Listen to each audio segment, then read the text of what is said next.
সারা দুনিয়ার সবচেয়ে শ্রেষ্ঠ ফিল্টার মেশিন কিডনি। কোনো তেল দিয়ে চলে না, কিছু না। পানি খাবেন, অপ্রয়োজনীয় জিনিস শরীরে থাকবে না, প্রয়োজনীয় জিনিসে ধরে রাখবে। 1 নাম্বার ফিল্টার মেশিন। এবং দেখেন কোনো পিওরি ঢ্যান ত্যানে কাম হবে না। 2টা সেট করে রাখছে আল্লাহ। কোনো কারণে একটা ডিস্টার্ব হইলেও বাকিটা 90% পর্যন্ত ডিস্টার্ব না হওয়া পর্যন্ত আপনি টেরে পাবেন না।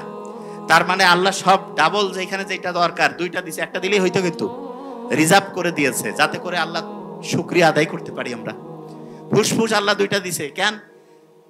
হ্যাঁ, ওইটা 2টাই কাজ করছে। একটা হইলে হার্ট কিন্তু একটা দিয়েছে, দেখেন হার্ট একটা, ফুসফুস 2টা, কিডনি 2টা। এবং বিজ্ঞানীরা দেখছে যেই রকম হইলে সবচেয়ে ভালো হইতো ঠিক সেইভাবে আল্লাহ দিয়েছেন, ঠিক সেইভাবে। দেখেন আল্লাহ ওই যে মাটি, ওই যে শয়তান কইছে না যে আমি মাটিকে সেজদা করব, আল্লাহ কাছে দেখ মাটি থেকে দুনিয়ার সবচেয়ে সেরা জিনিসগুলো বানাই দিব, যা কি করবি। আছে আগুন থেকে কি সেরা এরকম জিনিস হয়েছে? কি থেকে হয়েছে? মাটি থেকে হয়েছে।